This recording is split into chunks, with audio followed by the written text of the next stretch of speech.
Welcome to another episode of Civilization Reborn. If you didn't see the last episode, then I suggest you go do that. It's pretty good. And if you like today's episode, I suggest you like, comment, and subscribe. Now, you may remember in the last episode, Chicago was being a little bit of a menace. They forcefully took this empty land over here in Michigan, and they kind of scared the Michiganders with this move, and they scared them so much that they created the Michigan Defense Alliance, also known as the MDA, and Chicago has their own alliance, the Chicagoan Alliance with Chicago, obviously, the Ontarians, which, if you remember, were created by Chicago and the Kingdom of the Upper Peninsula, sending all their troops or sending a lot of troops and families and such over here to create their country. But yes, the MDA was created to counter Chicago's growing expansion. We'll see how that plays out. I guess if you read the title of the video, you already know, but I digress. We also saw some new countries pop up down here in the Ohio River Valley.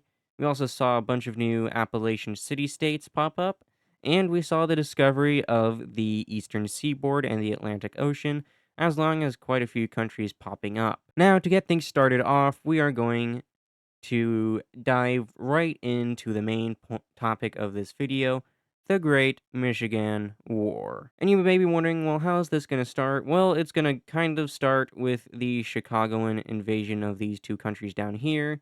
They are not a part of the MDA. You may be wondering why, and that answer is because they didn't want to. They were in the process of joining, but they didn't join in time. So now they get the Chicagoan treatment and are invaded, and now they are Chicagoan. Now, this is gonna piss off the MDA because, well, two members were just lost, and now they are going to say, hey, if you invade one more country in Michigan, Buster, well, we're just gonna have to declare war on you. And Chicago's like, no, you aren't. No, you aren't. And Michigan's like, yeah, we are. And Chicago's like, "No, you aren't." And Michigan's like, Yeah, you're right, we're not." So yeah, Chicago invades these guys down here. They are also not a part of the MDA, as you can see. But instead of declaring war on Chicago, what the MDA is going to do instead is that they are going to invade this country to protect it from Chicago. Chicago's like, dude, uncool. And they see this as an act of war, and so they then declare war on the MDA, thus sparking the Great Michigan War. In Chicago, they've been preparing for this for quite a little bit. They always wanted to expand into Michigan, and so now is their chance. They are going to slam all their forces into this little country and push all the MDA forces out. And then when this big war starts, the Kingdom of the UP and Ontario also join in because they're allies and they also want more land. But anyways, back to the war. Chicago is also then going to invade Cadillac. They move their troops in, they capture this major city, and just like that, Cadillac is gone. They were kind of weak. They weren't that strong. They only had two cities in their country, whereas Chicago has a lot. Meanwhile, down south, Chicago wasn't really prepared for an invasion in the south, so the MDA, mainly Detroit and Saginaw Bay, send their troops into Chicagoan territory, and instantly they capture a major city, and they kind of go up along this river over here. Back up here, Chicago then also invades this small little purple country over here, and begins to invade these green guys up here, and with the threat of becoming non existent, Traverse City is going to pull in Italy and switch sides, joining the Chicagoan front because they were kind of friendly with the Chicagoans. They kind of, and I say loosely, helped them out in the war against Wisconsin. And when I say they loosely helped them out, they just took these islands. They also kind of want to trade with these guys, and you can't really trade if you don't exist. So Chicago is going to be like, yeah, okay, you can join our side, I guess. And with that, they are going to invade these guys down here and start pushing into these green guys up here. And the rest of the MDA is like, bro, what? The Kingdom of the UP sends some troops into this green country and captures their only city and then begins to invade these northern Michigan dudes. They instantly capture two major cities and then start to threaten their capital. which isn't good. And then Chicago then moves in and takes out this major city down here and invades these blue guys, threatening the capital of Saginaw Bay. And in response, Saginaw Bay pushes some troops into these conquered territories, but they don't really get far because, well, it's Chicago and look how big they are. Now over here in Ontario, these guys are having quite some fun. They invade these small guys down here. They wipe these purple guys out down here. They also then murder these little guys over here, and then they begin to push in and invade these northern New York people over here and completely wipe them out. And then back down here, MDA is going to invade up the Grand River in hopes of splitting Chicago in two, cutting off their forces from the main empire over here, which would do quite a bit of damage, but they still have these four cities up here, so they wouldn't be too bad. But being cut off from major reinforcements is actually quite bad. So they're doing well. They go up to there, but then one of the generals is like, "Hey, I think it'd be more wise if we took out these two cities instead of this river." Even though it wouldn't really be because, it'd be harder fight for these two cities when you can just go. But this general is like, you know what? I'm gonna do my own thing, and he breaks off towards this city down here. There's a brutal, bloody battle. He captures this city, but loses like half his men, and then he goes on to this city over here, and a huge battle takes place between the MDA soldiers and the Chicagoans. It's really, really bloody. Like there's like tens of thousands of losses on each side, but in the end, Chicago is victorious and pushes them back.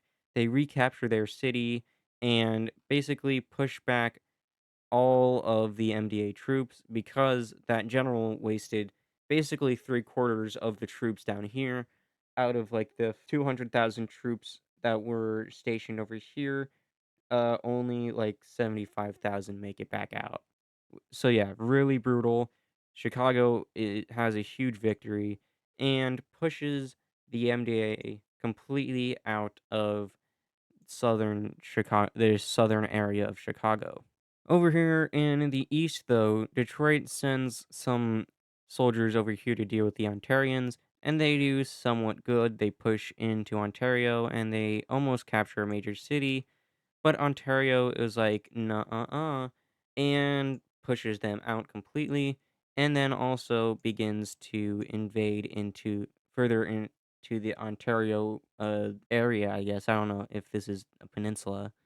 But yeah, they push down into here, wipe these purple guys out, go down here and wipe these magenta guys out, and now they're on the border of Detroit, which isn't good for Detroit. And up here in northern Michigan, Chicago wipes out or Saginaw Bay's army, and the Kingdom of the UP completely wipes out these northern Michigan fellers over here. And now it's just Detroit and Saginaw Bay, and Chicago is about to have a field day. So over here in southern Saginaw, the Chicagoans cross the Grand River and instantly start to pummel them. They take two major cities right off the bat and then capture a third. They then sweep up and split Saginaw Bay into two, capturing two major cities in the process. Meanwhile, their troops spill over the border and then put Saginaw Bay's capital city, under siege. It's no better down here in Detroit, where Chicago just instantly takes two major cities, gets to the shores of Lake Erie, and then continues to take cities like it's the Patriots in the early 2010s taking Super Bowl rings. And then over here, the Ontarians add to the madness and take three major cities. Yes, that's right, three. And then continue down here, threatening Detroit. They also take this major city in Saginaw Bay, as well as that one over there. And then Chicago just takes out the rest of Saginaw Bay. The siege around Saginaw Bay's capital is broken, and the city falls. And now Chicago pours in and captures the last major city of Detroit before Detroit quickly surrenders, ending the Great Michigan War. And now let's take a look at the peace treaty. And so this is the peace treaty at the end of the war. So let's start off with the gains of the Kingdom of the Upper Peninsula, or Cup, and they basically get all of this northern, or they basically get this northern area of the northern Michigan country. I am not sure what name it had, or what I'm not sure what its name was, but yeah, they get this part of the northern Michigan country, and yeah, as you can see, they no longer exist. Now let's go over here to Ontario, where they get basically all of the Ontarian countries, as well as this New Yorker country. And let me just remove its capital real quick, as it doesn't exist anymore.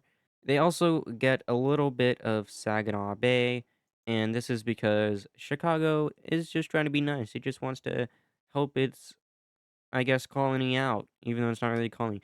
They just want to help their friend out, so they just give them a little bit of Saginaw. They also give them this a little bit of Detroit, and as you can see, Detroit is still alive. They get a few little tiny provinces. I think yeah, they're just down to two provinces, but they are in a better condition than Wisconsin over here, or well, Green Bay over here, as now instead of only having one city, they have two cities, and Green Bay only has one city. So yeah, they're already off to a better start. And this is because once again, Chicago's a nice guy. They just wanna they're just chill guys like that. Um, Saginaw Bay doesn't exist anymore. Yeah, but yeah, Chicago is the greatest, or gets the biggest amount of land in this because it was basically, their war. These guys do lose like a province of this country they invaded, and I decided that because it looked cooler. Yeah, it was this province, but whatever. They still got a net gain of lands, so they're kind of happy. And then down here, Chicago also gets basically all of Detroit's land, and thus concludes the Great Michigan War. And now let's go see what's happening and crackening on the after this war, or well, what happened during this war and after this war, in the other parts of the world. Over here in the Lawrence River, people are exploring out the St. Lawrence River. They're like, "Oh wow, this is actually pretty livable land," and then they're like, "Oh wow, ocean, I guess. This water tastes like crap. It's salty. Why doesn't it taste fresh like all the other water?" And that's because it's the Atlantic Ocean. They then explore further into New Brunswick, into this area. We also see all of these guys send some people up here. They discover Massachusetts and Maine and the coastline of Maine. They're like, oh wow. And then they eventually meet up with these guys up here, and they're like, oh wow, other people are exploring this great, great land of ours. And they also discover all of this area of New England, and they're like, "Oh wow, how cool!" They also continue going upwards and discover uh, Prince Edward's Island, as well as Nova Scotia, and they're like, "Oh wow, this is kind of cold and kind of dingy. Why do we go up here?" But whatever, that's cool. And with the new discoveries of all this new land, we see a bunch of new countries pop up, such as the new countries down over here in Boston and Maine, as well as two new countries over here in the Connecticut slash Massachusetts area.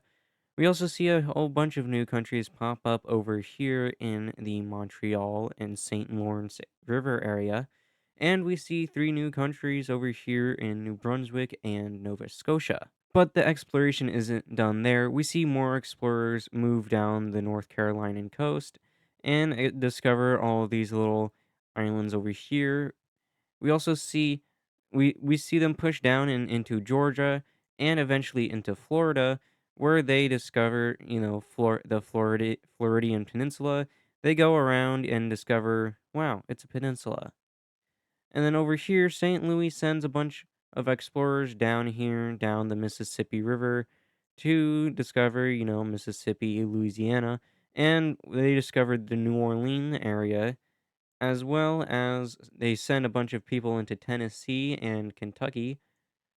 And then eventually, these two groups of people meet in Biloxi, Mississippi, and they gamble. No, I'm just kidding. They are like, oh wow, a whole new group of people. How curious.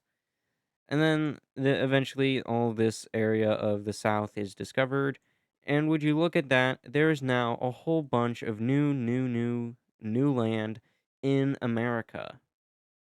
We also see a bit of Texas discovered and Arkansas because, well, I want them to be discovered. Over here in the Great Lakes area, we see Ontario expand around the shores of Lake Ontario and into the Finger Lakes.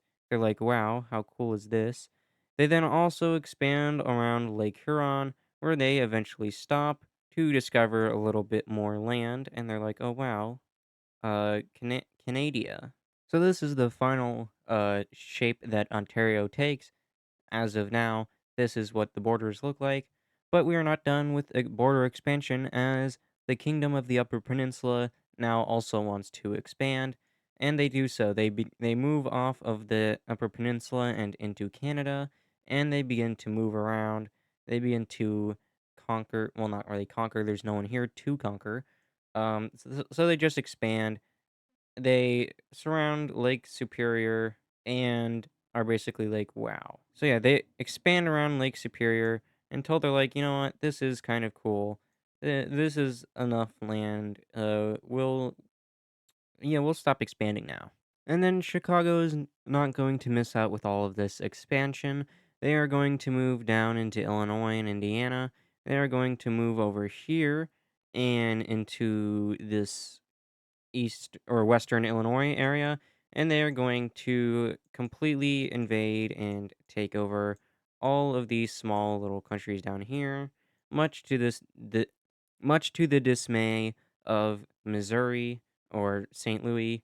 The Chicagoans are also going to go down and claim up into the Ohio River and basically just take all of this as their own.